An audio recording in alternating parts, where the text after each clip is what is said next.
Hello and welcome to the first episode of Star Guitar. It's a new podcast all about guitars and the people who play them. Today's guest I saw a photograph of with a guitar before I ever heard him playing one. It was on a new bands page in NME in about 2001, and he was kneeling on the floor over this giant effects pedal board with a Burns Marquis guitar like Hank Marvin used to play, so I was immediately intrigued. I am talking about Bill Ryder-Jones, who back then was a member of the Coral. I saw the Coral in Liverpool in about February of 2002 and was completely taken aback by this young lad's amazing guitar playing and the way he stomped around the stage and didn't really look at the audience or anything. Bill was, for my money, the best thing about that band, and he eventually left. Rejoined temporarily and then left permanently after Roots and Echoes album. A couple of years later, sparked up a solo career, beginning with an instrumental album called If. He's since released 5 more, if you include the film soundtrack that he did for a film called Piggy. The most recent of which is called Yawny Yawn, which is a piano reworking of the previous year's album that was called Yawn. Yawn is also the name of Bill's studio. I've admired Bill's playing for a long time, so when I wanted to do this podcast I drew up a list of names and Bill's name was very near the top. Thankfully he was among the first people to say yes as well. So back in July I got the train up to West Kirby where he lives and where his studio is, and spent a really nice day sitting in Bill's studio, playing guitars, talking about Everton, and we went for a nice stroll along the front with a bag of chips as well and just put the world to right. Settle in. I hope the editing's okay and none of the guitars blow your ears off or anything. So here we are, first episode of Star Guitar with Bill Ryder-Jones.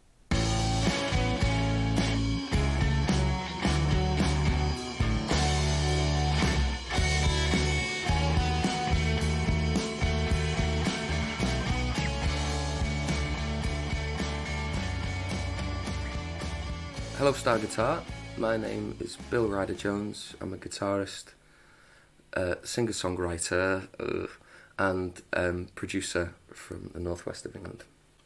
Don't like being described as a singer-songwriter. I mean, it's just one of those things that induces a little bit of toe curling, but I can't deny the fact that that's what I am. I don't know what it bugs me. In the same way solo artists, it just, something about it, it's a bit like, I just want to go, Mum, stop. Like you're embarrassing me kind of thing. I think singer-songwriter, you automatically think of that guy in the pub with an acoustic guitar, don't you? Yeah, with the dreads, who plays Toto.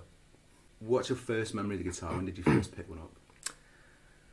My first memory of seeing a guitar was some family friends who lived down south, and they had, I don't know how we knew them, but went down. Girl's name was Lorna. She was my age. She must have been my friend from my first school in Manchester, and I think they moved down south. And her big brother had like a Marshall stack with one of those kind of heavy metal Ibanez pointy thing, like purple, locking nuts and all that kind of stuff. And I can just vaguely remember looking at it like, what is this, And I didn't get to play it or anything like that. And it wouldn't have been until I was maybe, I think it would have been 10 or 11. And I think I floated the idea, because I'd always played piano and violin. I floated the idea with my parents. My father ran the London Marathon in 1992, something like that, and took me to Tin Pan Alley, like Denmark Street.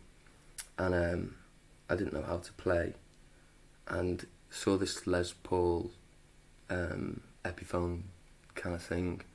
I just remember being in front of all these guitars and I don't know what it was. They just looked amazing, Yeah.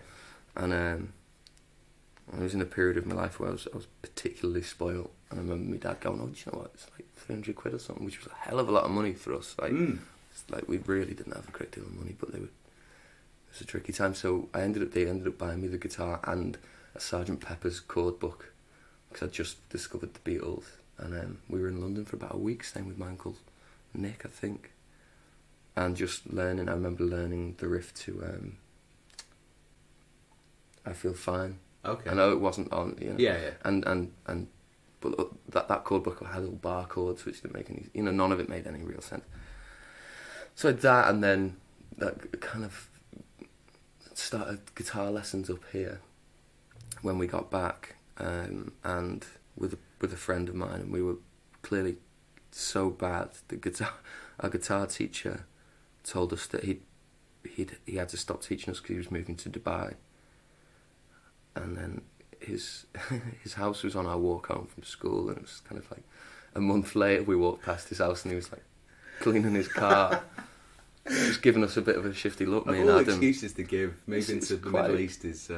Back then as well, that was the mid-90s. I mean, there wasn't a lot to be done out there unless you were involved in oil. I can't imagine there was much trade for guitar teachers out there, but maybe there was. I don't know. Maybe there was. Maybe it fell through, but either way... That's how bad your guitar playing was. It was pretty... I remember being like, didn't make any sense of it. And it was only when I was about 13, when you hit that rough patch in school...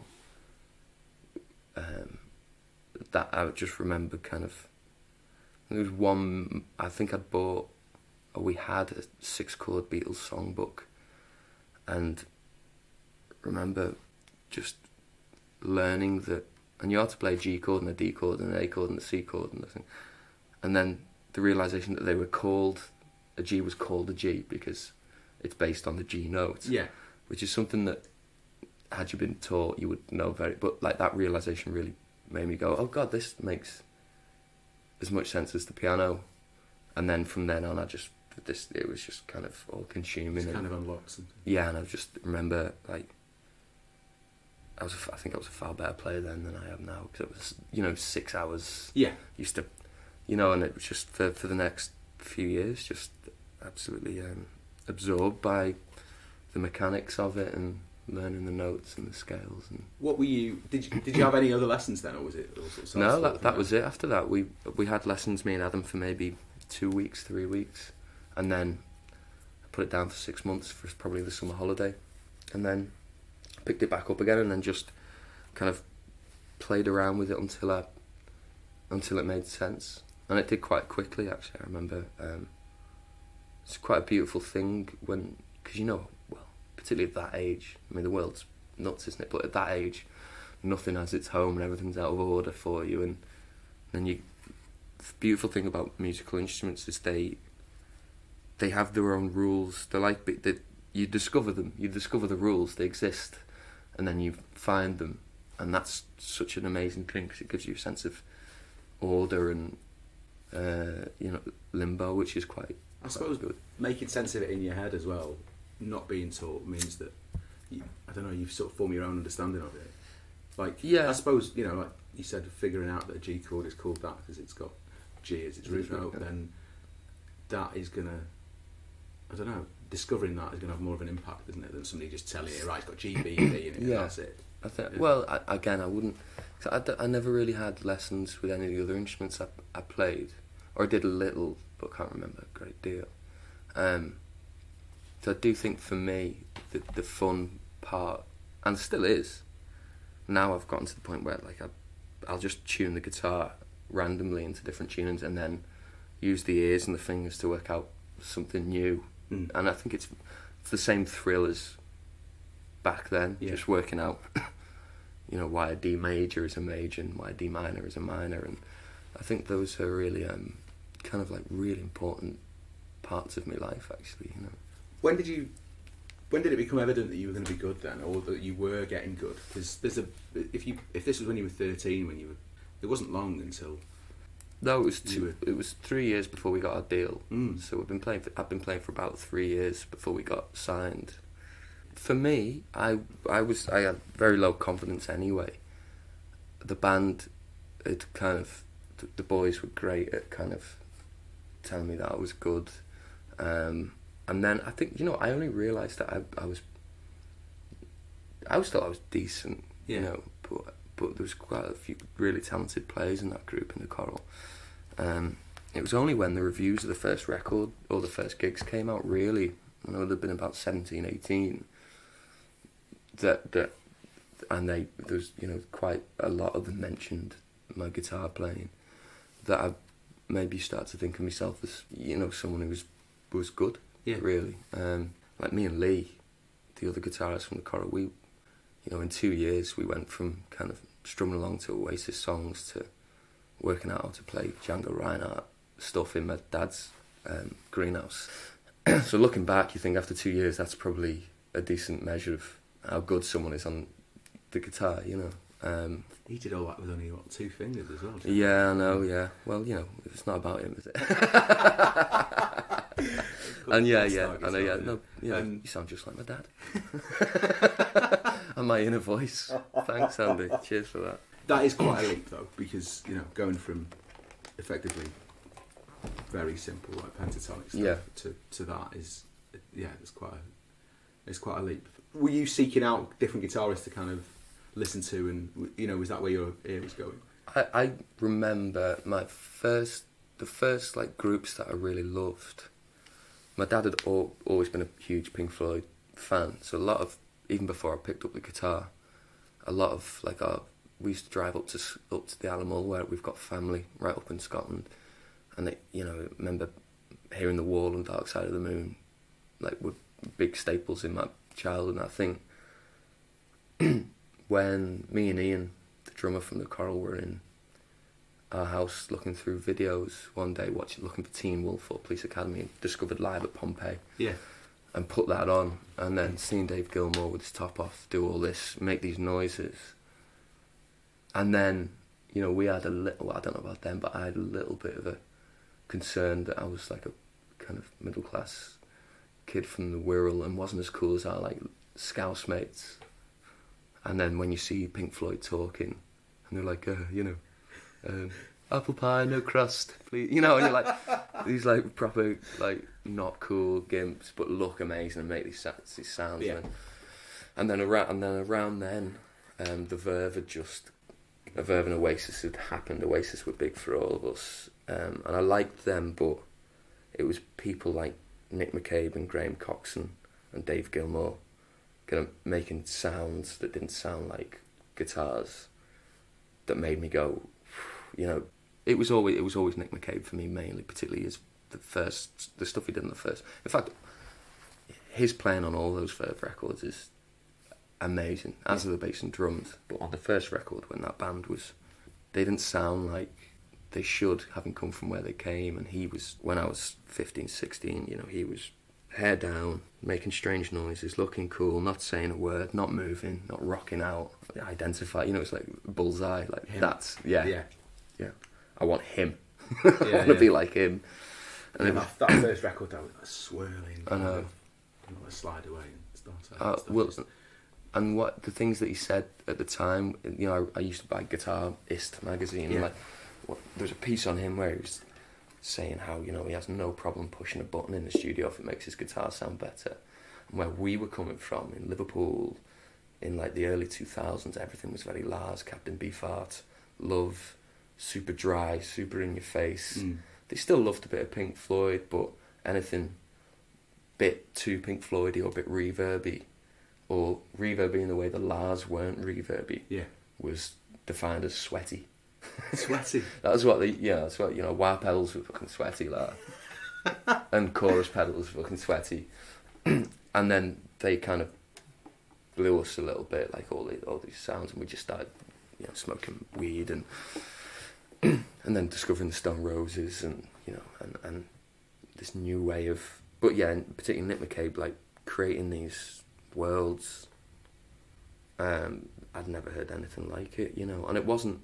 What I love to this day about Nick McCabe is use of effects pedals is wonderful, amazing, and racks. Like, I've got a bunch of quadriverbs just because I bought like 4 of them when we had money, because I knew he used them. You know, I bought the old Mesa Boogie out. You know, tried to copy what he had, but his playing without all that was so tasteful and so clever and never too much. You know, very similar to like Will Sargent, whereas Will Sargent hardly plays on the Bunnymen stuff. Yeah, he'll just do a chord in a great place, and you go, wow. Whereas Nick McCabe plays all the way through and doesn't stop. But when he wants to be heard, he makes himself heard, and when he wants to sit behind, he sits behind. And I think that's a really good lesson for kids, because when you pick up a guitar, or drummers are worse for it, you just want to keep playing. I know, like, first Coral record's got like 11 tunes on it. I think there's like 16 guitar solos. You know, and everyone, you know, it's just the way you are, as it, you know. What did guitar do for you then as a 13-year-old? Because you talk, like, I've heard you talk about being, you know, shy and quiet when you were 13 and the world not quite making sense, and then a couple of years later, you know, those early choral gigs that I'd see you stamping around, you know, Mackenzie hat on, stomping around on the stage, you know, like man possessed basically with a guitar. Is it bring something out in you that? I don't think so. I don't know, man, because that's such a strange period. It's really. I was telling this story only the other day, that when the Coral were doing our showcases for labels, we had Sony and Warner and all them jerks come up to see us, and Alan Wills at the time, our manager, you know, had to pull me aside one day and say, "You're gonna have to turn around and face these people when you play now." And then to go from that to what you're describing, you know, just I guess confidence came in, and you know, we in our rehearsal room we were all just heads down and make sure we played, and then I think we kind of exploded quite quickly, and the crowds were quite, you know, and you see Paul and James start getting a bit confident, and like the stomping thing, I look back at it now and go, what are you doing? Like, you look so daft. Like, you enjoying yourself? Well, was I? I probably wasn't. But I believed we had a cause, and I completely believed in what we were doing at that point. You know, I was super like unnerved by the whole thing at the time. I remember thinking, like, we're just weird. No one's gonna like this. Like, you know, I knew James could write tunes. I never thought people would take Dreaming of You as, like, you know, I never thought it'd be like a hit. I just thought it was a cool. Yeah. I thought Shadows Fall was like what we did, and I just don't know what I was. Yeah, but it must have given me some confidence. I mean, the guitar, absolutely. Getting back to your question, the guitar gave me like a sense of self that I just didn't have. Yeah. You know, I wasn't particularly academic and wasn't good at sports, and this thing meant that, like, you know, like, you have a couple of lads in secondary school giving you a hard time, and then you can go home and you know full well you can play the guitar well. It gives you that little bit of, you know, they can't do that, you know, something like that. And it just gave me a bit of confidence just when I needed it, you know. And how's the relationship with the guitar been throughout the rest of your life? You know, has it been a constant, or is it something that you come back to, or sort of, do you have a bit on and off thing? It's been a bit on and off, in well, like, you didn't think you were going to get away with me not talking about my mental health problems, did you? If you want to talk yes, about I do. it, Thank you very much. No. I am here for it. No, you asked the leading question. I know, fault. No. When I left the group, I had like quite a severe issue, which led me to put the guitar down for a couple of years. It was one of them perfect storms. I'd had my breakdown, which we think was drug and trauma induced, but I'd also just learned Drake's guitar tuning, so I'd convinced myself that. So for about 6 months, I was convinced that the tuning to Rhythm Man had like some kind of evil in it, and had made me ill. So I locked all my guitars away when I left the group and didn't play them. Okay. I still enjoyed music. I played the piano quite a lot at the time, so that's why my first EP and the first 2 records are mainly piano. They're all written on the piano. There's bits of guitar on both of them, but that was as you know, I'd realised that was a mental issue, and it wasn't in fact true. But it did rob me of something that had always been a bit of a safety for us. But in turn, it got me back into playing the piano, and that was also good for my songwriting.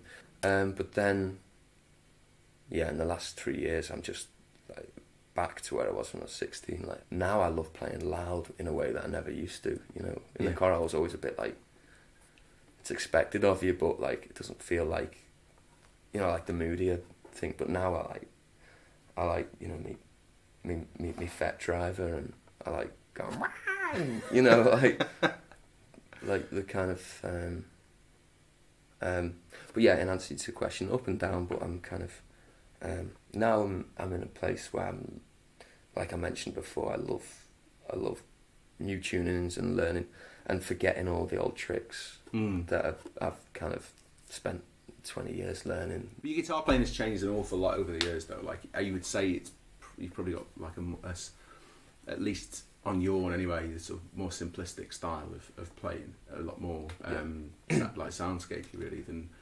It's back to what I loved and never really did a great deal of when I was younger. You know, I think it was quite frantic, wasn't it? Like my playing in the early, my playing on the second choral record, I think is very good. It's very much acoustic and clean amps and not a lot of madness.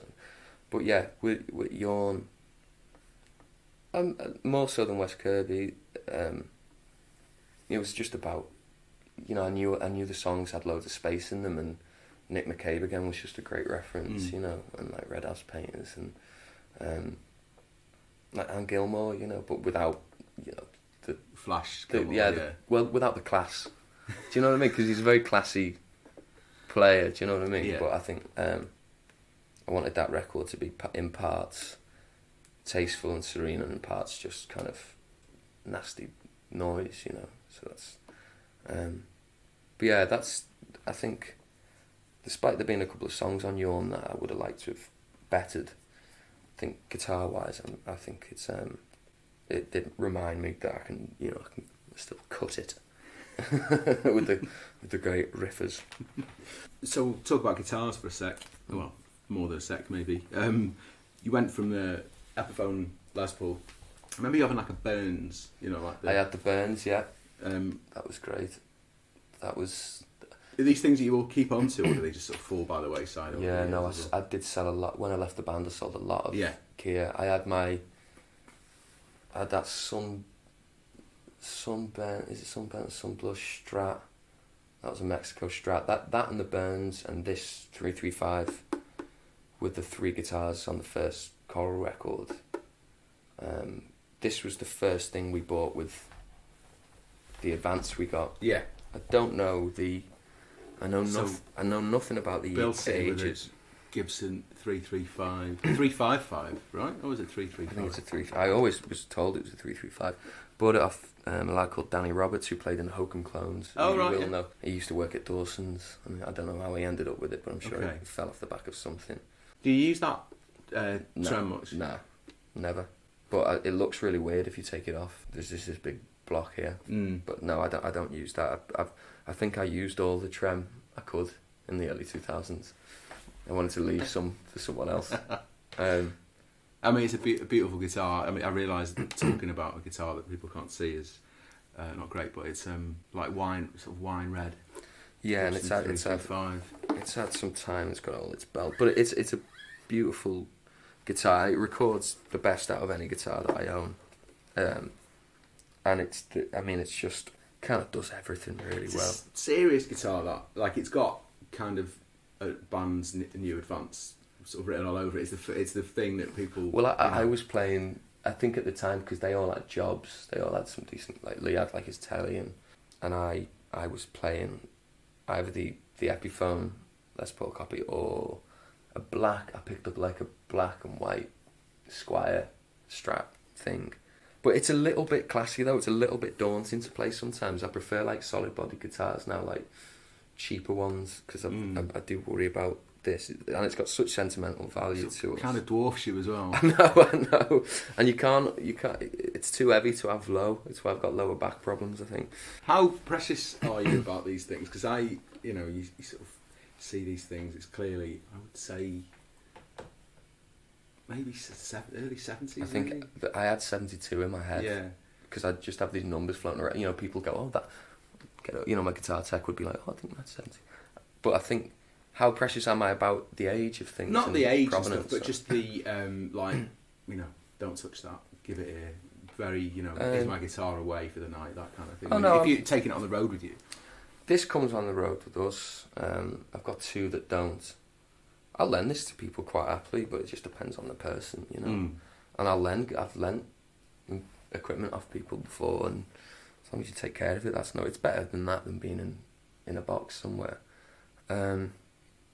Liam, my best friend and the guitarist who plays live with me, is not allowed to play this anymore because he does not know how to work a guitar strap. The amount of times he used to play this all the time. The amount of times I'd watch him play with like the strap kind of just. And I don't have any strap locks. I lost them all. It was kind of half hanging off. So, seconds from disaster. Yeah, kind of I've been like. So he's not allowed this anymore. This is the important one that I've never sold really. Everything else, like the Burns and that strap, I sold those.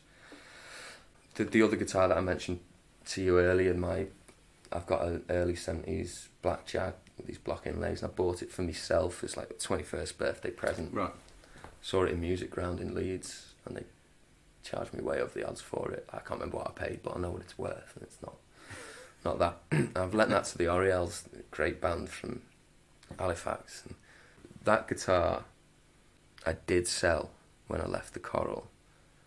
When I was selling all my stuff, the Alan Wills, who you may or may not know of, he was the guy who found... That's the Sonic guy? Yeah, and who passed away some years ago. When he'd found out I was selling all my equipment, offered to buy that off me for a fair price and said, I'll keep it for my bands, and if you ever want to buy it back, you can just give me what I paid for it. And then I played guitar for Arctic Monkeys on their UK and Europe AM tour, and with the money I got from that, I got back in touch with Alan. We hadn't spoken in a few years because things were a bit messy. Me and Alan were always on good terms, but I just tried to avoid the whole Coral thing. And I got back in touch with him to buy the guitar off, and so we were in touch for about 2 months whilst I was just trying to get the last few £100. I was paying him off in bits. He'd given me the guitar back already, and I think after I'd paid him the final like £300 or £400 of what I owed him, and we'd had some good chats in that time. He'd come up to see me, and we'd reconnected, and then he passed away only a couple of months later. So that guitar now has got his name scratched in the back of it with a key, right? Because obviously it's a vintage guitar. It's worth nothing now that it's got someone's name scratched in it, just to remind me never to sell anything again. But I'm so thankful of that because it meant I got the chance to reconnect with someone who I definitely wouldn't have. It definitely would have just had a phone call saying Alan's dead, which I did get, but I was fortunate enough to have had a few meals and had a few laughs, and reminded me of just how important he was to me as a young lad, and all because of one Fender Jag, and that's why it's with the Oriels now and not sat in the studio, because that and this, that Jag and this, and the Les Paul that Noel Gallagher gave me. Okay, you can't just drop that. Well, I'm pointing at it. So Noel Gallagher gave you a Les Paul. So what are we looking at? That black one. You can grab it if you want. Yeah, okay. You'll know more about it than me. Black Beauty, maybe. I believe. Possibly. They just lift up. Yeah. Okay. So what have we got? It's a black Les Paul with gold hardware and 2 P90 pickups. So I don't think it is a Black Beauty. No. Black Beauty, I think, have got 3 pickups. 3 humbuckers usually, right? So this is... So it says it's a Les Paul custom. There you go, well, there's your answer. So when we were making Roots and Echoes, which was... I'd left the band and then rejoined. Christ, it's heavy. I know, it's really heavy, God. isn't it? Yeah, it's... So it was one that I used through the making of Roots and Echoes, and I think Noel had always been a supporter of us and my playing in particular, and I think it was... that old story about Johnny Marr who gave him a guitar, and I think it was, at the time I thought that's what's happening. I was quite pleased with myself. But the story he told me about this guitar, the story he told me was that, well, we know what guitar shop owners are like, and I think definitely maybe had come out and he was well rich, but still not superstar. Went into this guitar shop and asked him, I want to look at this Les Paul, and the guy said to him, reluctantly got it down off its kind of pedestal, whatever you'd call it, and said, this is actually pre-owned and signed by Peter Green, and kind of tentatively give it to Noel, and Noel, being who he is, kind of spat on his sleeve and rubbed off the signature and said, I'll take it. And this guy, apparently this guy's life just fell through his arse, you know. And so that, yeah, so apparently that belonged to Peter Green in the 80s. And, you know, and for obvious reasons, that will never be sold either. And that also needs a lot of work. I'm not much of a Les Paul guy, but you know what it does really well? Doors open. But yeah. It stops the kick drum from moving. Yeah. You know, it does like that. You know those kind of you know the electric guitar on the Nick Drake records. It's very dull, bassy. Yeah. Because it plays like an acoustic. 'Cause it's such a beast. Like it distorts really well, but I found like it does clean, bassy, almost like doorsy stuff. You can do sort of very well. Pick up, no tone. Yeah, sort exactly. Of like yeah. Jazzy. I'm very, you know, very Mick Ronson as well. If you pull all the tone out of it, I haven't necessarily looked after it like I should, but it's due. Oh, it's in tune though. Well, oh, you tell me. Yeah, it is in tune. Yeah. Should hope it don't go out of tune. It's like Terminator, isn't it? You have been lovingly caressing that Gibson. So, could we hear it? Yes, you can. Yeah. Is there something that you go? Do you have a like a "May I help you" riff? Like Bobby can really wail. May I help you? That's so good, isn't it? Is there something that you pick a guitar up and immediately you go to something, or are you just not really? I mean, G chord and see how it sounds. Well, with this guitar's set up for one song. I only use it for one song in the set, and it's in the tuning for the song Mither. Okay. So my "May I Help You" riff would be "This Charming Man," right? Usually, or usually that. Like I bust out at gigs quite often, just because it is, or I love. I can do "Love Will Tear Us Apart" on guitar quite well. This is set up for the live version of Mither, so it's in a tuning which is E B E A B E, which I find really fun. And I'll just give it one strum with the marine layer.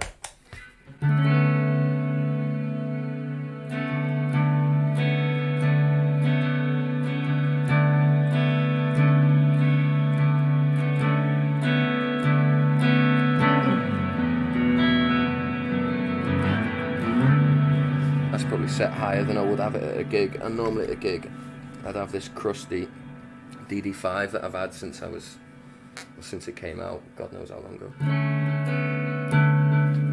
That's mainly just to keep the band and me in time.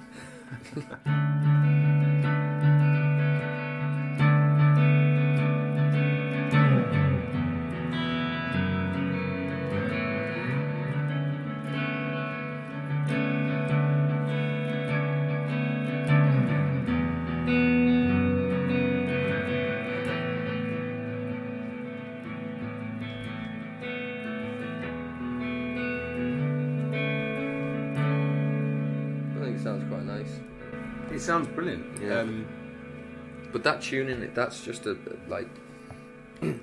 move on from the tuning that I discovered when I was trying to learn a Red House Painter song, and I knew it was in some tune, and I watched a video of Mark Selleck playing it. I was like, what? So I learned where his hand was, and I played, and then I just started moving the strings. So most of Yawn, apart from Mither, is basically an E minor chord. And it kind of frees you up. You get the chance to add like all these kind of chords just over your simple minor chords and your major chords. So basically like your typical bar chord would become, so I was to play an A, I'd bar the 5th and put my middle finger on the 6th fret on the G string, and that would become the A major chord. Okay. And then you're adding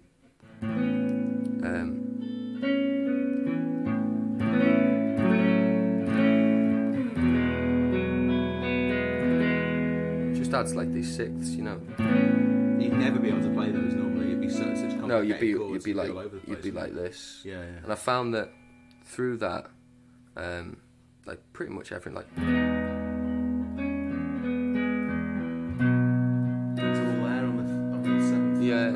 then you got to learn a few new chords. But you also, and the beauty of it is you have to, you kind of know that's kind of like in a major seventh, and so you know that the B is going to be near, and if you're playing normal guitar, you'd go, well, we're going to need an F sharp or a C sharp minor or something. But then you have to find these really nice inversions just through your ear takes you there, and you go, oh, okay, yeah, I'm into that, and that became the basis of the whole record, like pretty much every tune on it.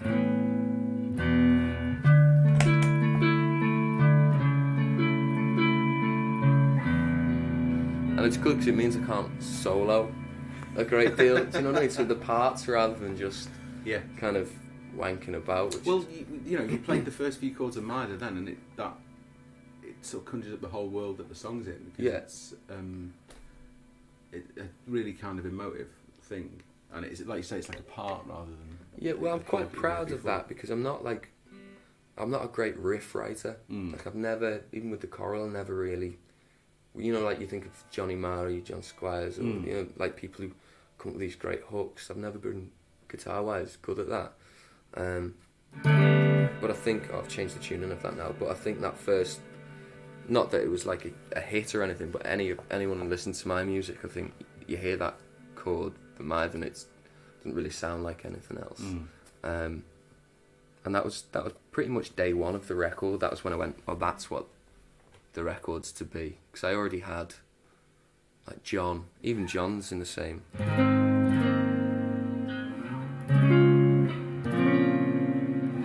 Just slightly more interesting ways of playing.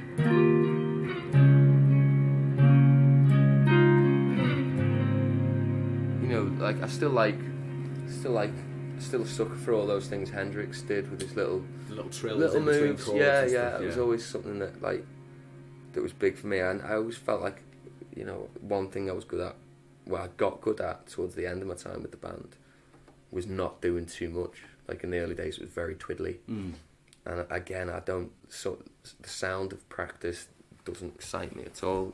I like a nice clean part played well, but certainly more interested in like I said, when Will Sargent kind of goes, or what, at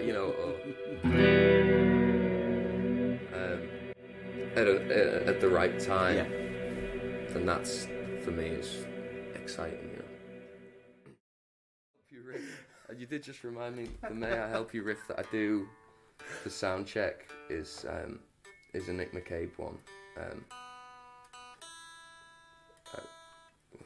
Obviously won't sound as good as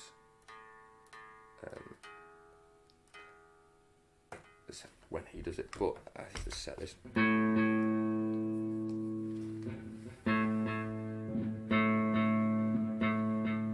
Let's get a little bit of drive on it. If I remember.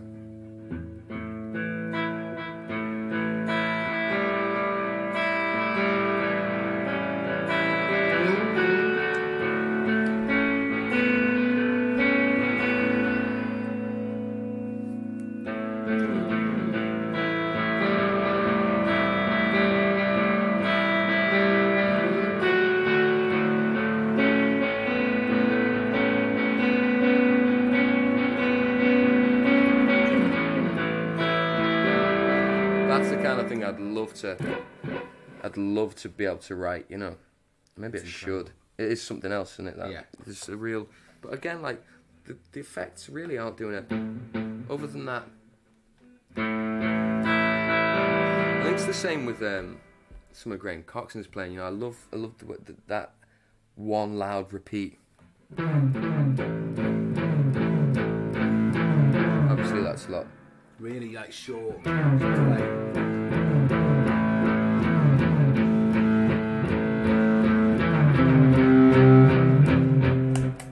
I haven't played that in a while. And I think the solo for that is. I'm a big fan of that. Maybe I should. You got my mind going now. Maybe I should try and rip that off.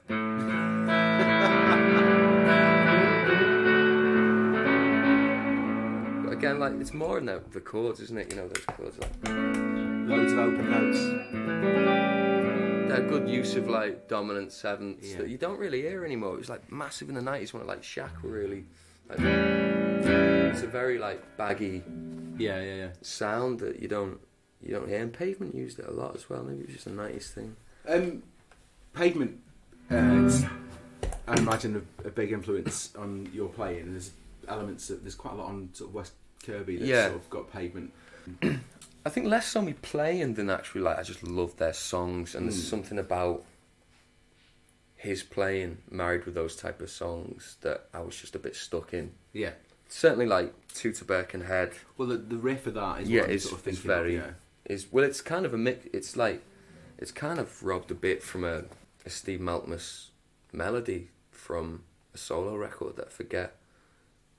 But certainly the way of playing that inversion of the major chord. I don't know if they actually used it on any Pavement records, but it's. I think they're more likely to do that over an A. That's like octave of the C sharps, but adding in the.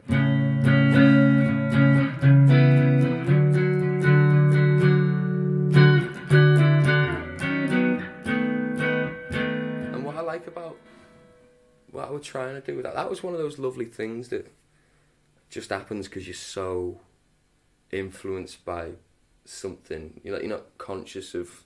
I wasn't like. There's like quite a strange. Like when it gets to. There's a bit of confusion about where the D starts and ends and where the B starts and ends, because that's a D D D. You're kind of in a B there, and then there's a B back to a D, and they fall in quite strange places, and it's exactly the kind of thing that you'd do if you weren't learned. Do you remember writing that song? I remember my flatmate, not my flatmate, the lad, one of my other best friends, Roy, who lives downstairs, saying to me, I was like walking out of the flat, and he was going, "You were up late last night?" I was like, "Oh, yeah," and he was like, "Oh shit." But I vaguely remember. It's harder to remember those songs that just happen in a couple of hours, because you've just you're not really thinking of anything else. Like Lemon Trees off my second record was very similar. 4 hours have gone by and you've got a tune. Yeah. So no, I don't remember a great deal. I know that the end came afterwards, and I hadn't actually made anything anywhere near that heavy for a long, for a long time. Certainly not on my record. Like tunes like Daniel, which was like the lyrics were from a different set of chords and different set of melodies, and then I had these chords. I think, I love the chords for that. So, something that happens towards the end of it. That pedal thing. Yes, there's the chord. Is it the chord? Is it like the chords dropping below it, but the pedal stays the same? It's mainly the bass. No, wrong. That's wrong. So the chords are going from B to E, and the bass just stays on the E.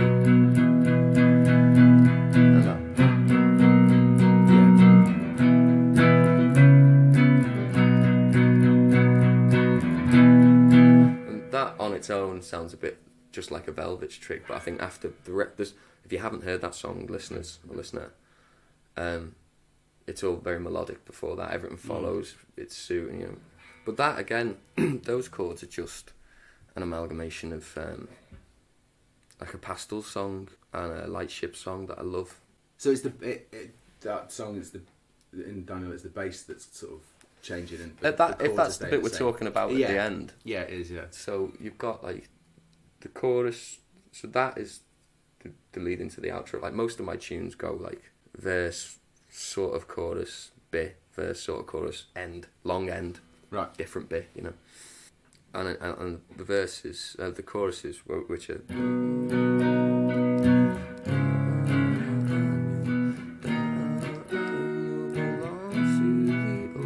So what I did for the outro was the outro split in these two different bits. So we got the start of it, which is, and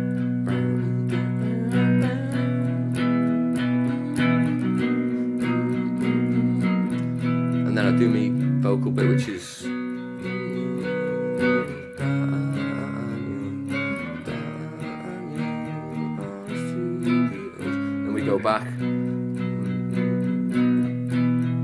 And the mildly clever bit is the second time that end bit happens is where the chords change. Could it be a stage in the water's edge? It's just one extra chord, really, and it does. You notice the difference when you play it live. It is a real nice, like, just one passing chord, but because it's been referenced, because they're the same chords as the actual chorus, it's familiar, and people feel like there's a resolve that they're used to, and it grounds, you know, the ending. If the ending's got nothing to do with the rest of the tune, melodically or harmonically, it's a good way of not feeling like it's just been tacked on. Yeah. Do you know what I mean? Yeah. You know, it's sort of really effective when you listen to it. So you were talking before about how your guitar teacher moved to Dubai because he didn't want to teach. Sort of maybe moved to Dubai. So it's a little bit how I felt when I mentioned that I wanted to speak to you for a guitar podcast, and you brought out a piano album. Of course. Yeah. Yeah, I did that just to avoid this. Well, I'm sort of flattering myself, obviously, but I know that's why you did it. How different is it performing with a piano and a guitar? So, like, you know, you toured earlier this year, but you're going to go out and do Yawn. Just me and the piano. Just you and the piano. Yeah. Not this one, I hope. No, not that. That's just the shell for our live show. Right. Because I can't have people look at, like, a keyboard stand on one of those X. Do you know what I mean? Look at a big Nord and a laptop. Yeah. It's a bit harder. It's scarier. It's with the piano's scarier. Yeah, because I'm not. Despite it being you know, me, I haven't played it longer than the guitar. I'm certainly not a pianist.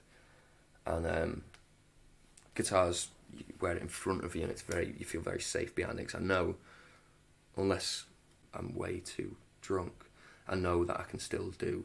I know I'm not going to mess up. Really, I don't really. Very rarely make bum notes with guitar. My voice is all over the place always, but with the piano, I don't have the muscle memory that I do with the guitar. So, like, rogue notes, or jazz notes, are more common. Can you give that scratch spin? Yeah, of course. Is it in tune? Is it? I mean, my 11-string. Your 11-string scratch. Oh, someone's put a string on it. That's good, isn't it? Yeah. So it's now a 12-string Gretsch. More popular than their 11-string cousins. Never did much those days. Wow. There you go. Straight away there's your Will Sargent, isn't it?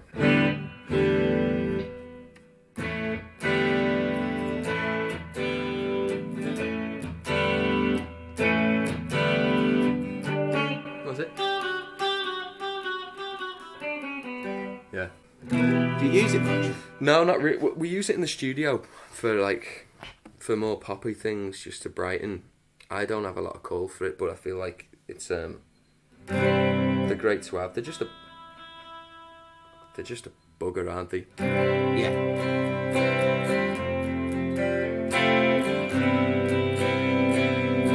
If I do something a bit closer to that kind of thing, like, 'cause I'm thinking doing some more. It's really hard. I want to stay away from jangly, but I do love the way, like, Teenage Fan Club would use this kind of guitar. I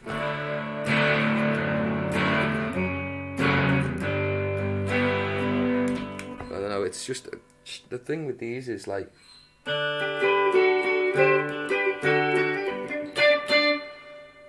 Do you think it makes things sound too bright and sunny? Well, you say that. No matter what you put in. Well, you say that, but if I just you